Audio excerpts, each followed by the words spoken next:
I would like to thank in advance President Clinton for being here with us tomorrow. President Clinton doesn't know it, but he taught me something very fundamental at the time I was the co-CEO of the World Economic Forum in Davos. He taught me the strength and power of collaboration.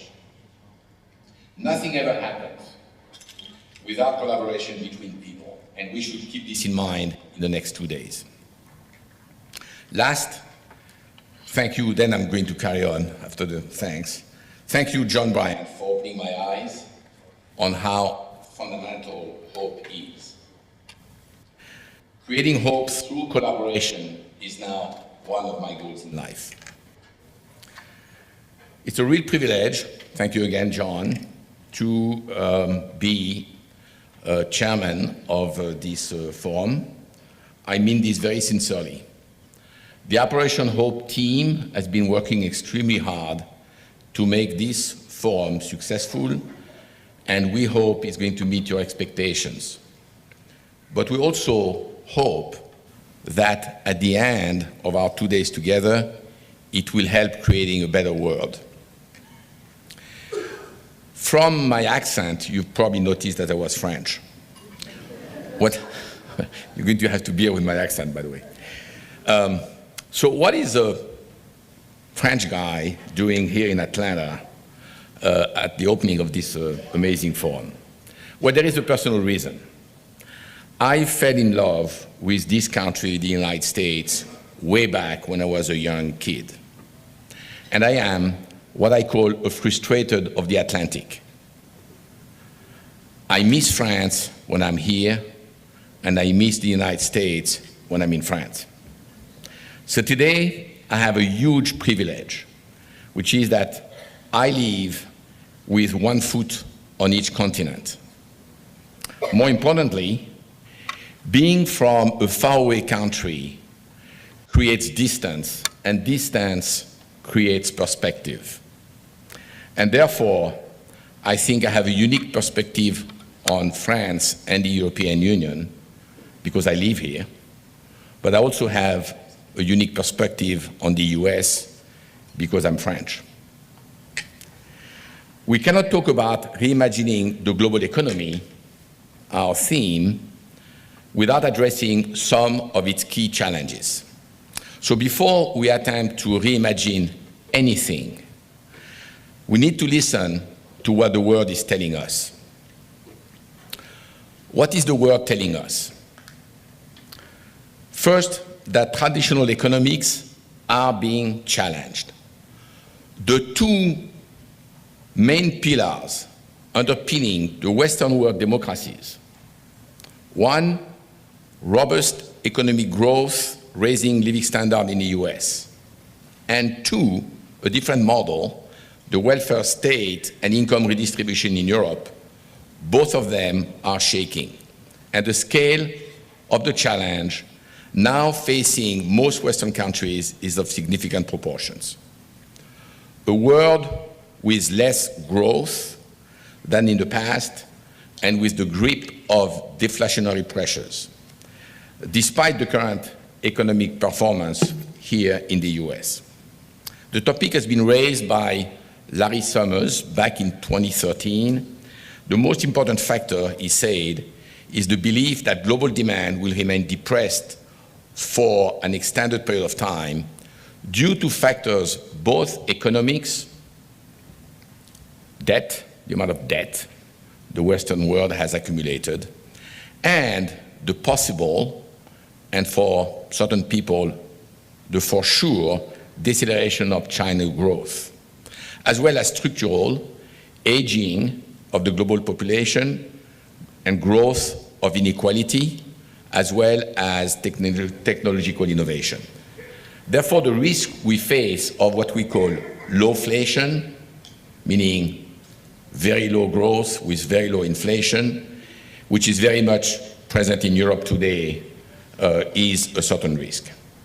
Second, the transatlantic partnership, which we've seen very successful in the last 60 years, is also challenged.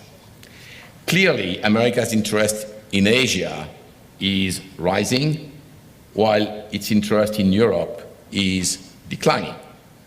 Europe and the United States are therefore partying on a number of structural and key issues because their strategic interest is diverging. 3, the planetary boundaries are being challenged with uncertain consequences. Key security and economic or financial alliances constructed in the aftermath of the Second World War are flawed by severe structural inadequacies. The authority of the pillars of the global architecture, whether it's the Bretton Woods institutions, but also WTO, NATO, and the United Nations are not as effective today as they used to be, and those institutions are not anymore sufficiently representative. 4, democracy. Aging is obviously an issue we'll have to deal with, but also, even though globalization, we tend to forget, has taken 2 billion people out of poverty. So even though we have this great achievement, we have 2 more billion people coming to our planet in the next 20 years, by 2050, 25 years.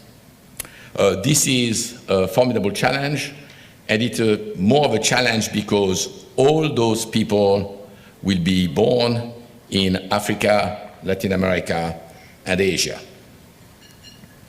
By that time, the weight of population in the Western world will decline in percentage from 25% today to 12% of the world population. And those 2 billion more people are going to create 2 challenges, fundamental, others also. One is food scarcity. We don't have all the solutions today. And the other one, obviously, is immigration. Technology, 5. And last, don't worry, I don't have a series of 20. Technology is turning the world completely upside down. Technology is going to change, is already changing about everything. This is obviously not an earth-shattering observation. Everybody knows this. But I don't think yet we all have a good grab on all of the consequences and applications.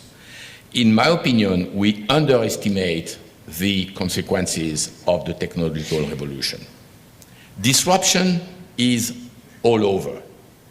Whatever your field of activity is, the one thing you can be sure of is that your business model may not last. In fact, there are a number of activities where we know it's not going to last. Your basic assumptions about how to create, deliver, and capture value will be disrupted, and you will have to radically rethink how you go about things. So we can, whether we are politicians or business leaders, social leaders, we cannot just anymore extrapolate from the past to understand what lays ahead of us. We must experience and adjust as things go. That's a big change. We can no longer plan, but we can prepare. The world of bits is going to replace the world of atoms, and you will have to learn how to collaborate with machines. Today, science governs, and no army can win it. We have inherited from the time we lived off the land, that's a long time ago, or the time of the Industrial Revolution, not so long ago, and the time of services. We have a mindset and the systems which are now outdated, because unlike the land, technology cannot be divided. A number of leaders today are very good leaders, but unfortunately, a lot of them live in a world which doesn't exist anymore. 6, the connectivity, speed, and the complexity we have engendered in the global landscape transcend our ability to comprehend, model, and manage events.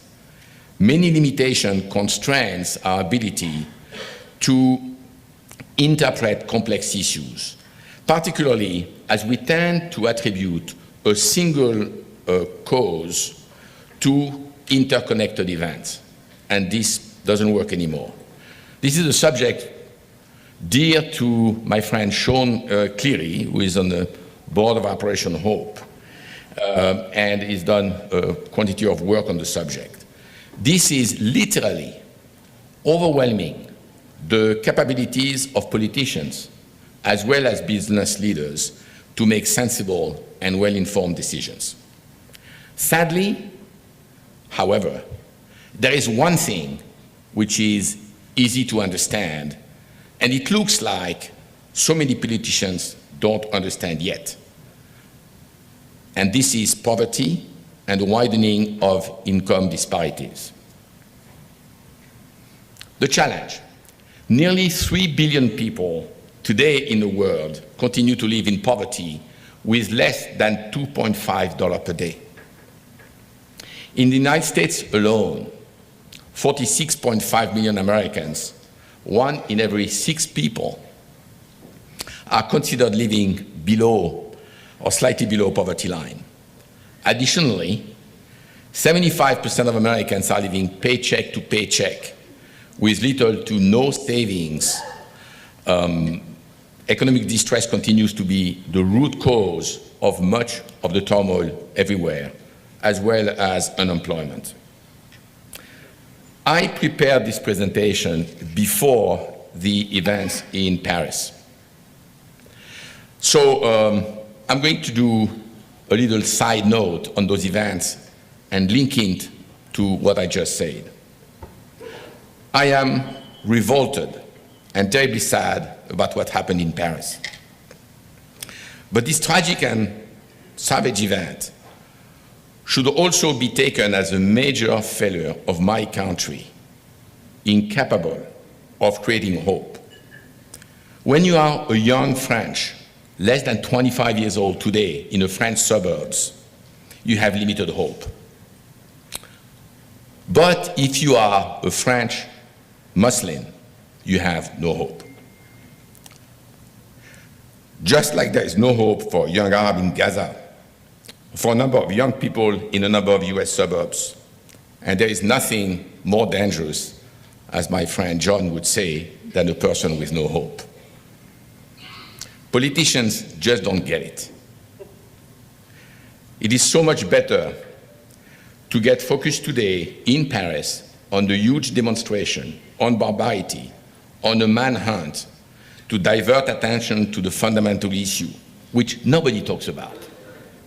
Those young people do not have a genuine opportunity and a real shot at success or failure in their own hands. That's all. This is an extract of it.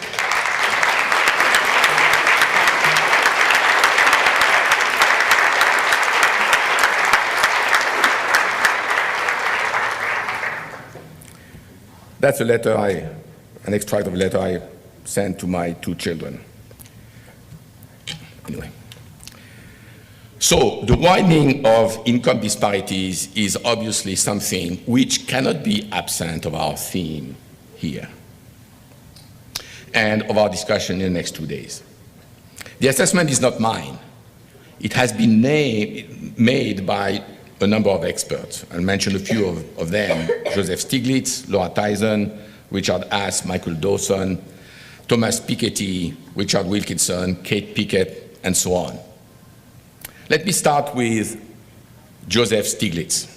He says in The Price of Inequality, when 1% of the population takes home more than 22% of the country's income, and 95% of the increase in income in the post-crisis recovery goes to the same people, some pretty basic things are at stake.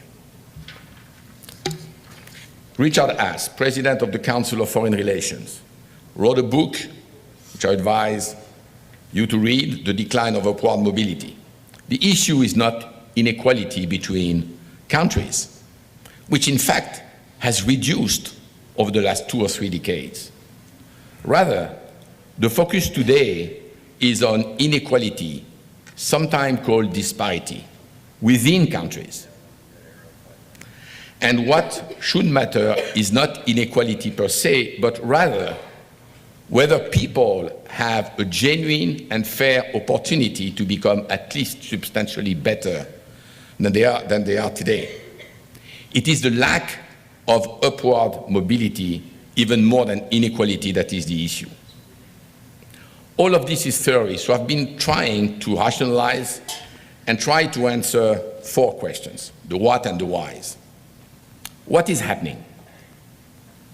In most of the world, inequality is widening. That's a fact. And it is irrespective of whether it is annual income, accumulated wealth, or opportunities. Where is it happening? Pretty much everywhere. Even if it is less harsh in Germany and Japan than, let's say, United States and China. Why should we pay attention, even if we leave moral issues aside? Because the notion of fairness is embedded in our human DNA. There seems to be no resentment, at least in the United States, there is some in France, toward wealthy people who have transformed the economy by creating thousands of jobs and created real value. But there is a lot of animosity vis-à-vis rent seekers who, in addition, engage in predatory behaviors. Federal Reserve Chairman Janet Yellen has correctly argued that the current trend of economic inequality is at variance with American values. Why does it matter? There seems to be a tipping point beyond which inequalities start to undermine the fabric of societal and global cohesion. You can see it in so many uprisings everywhere today. Widely unequal societies do not function as efficiently as more equal societies, and their economies are less stable and less sustainable. Why inequality harms growth? For 4 key reasons. Inequality reduces access to the education necessary for labor to reach its full potential. It undermines the trust needed for a decentralized market economy to function efficiently. It generates political instability that increases business uncertainty, and it reduces entrepreneurship and the willingness to take risk. As a summary, I will use one quote which says it all, again from Mr. Stiglitz. The top 1% have the best houses, the best education, the best doctors, the best lifestyle. But there is one thing that money doesn't seem to have bought, an understanding that their fate, this 1%, is bound up with how the other 99% live. So, one of the ways to address the issue is imagination. I have explained you, or tried to explain you, how complex the world is and how it goes beyond our understanding. So, what I'm proposing you is not to try to understand the world, too complicated, but understand how to imagine the world. And there is nothing better to do it than listen to music. So imagination, innovation, how to think issues differently. There is nobody better to talk about it than Ricardo Semler. So if Ricardo could join me.